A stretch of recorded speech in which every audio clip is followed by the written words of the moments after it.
சேலம் மாவட்டம் பள்ளப்பட்டி பகுதியைச் சேர்ந்தவர் சபரிநாதன்.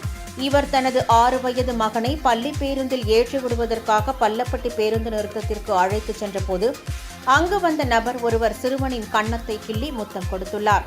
அவரை சபரிநாதன் தடுத்து அங்கிருந்து விரட்ட முயன்றுள்ளார்.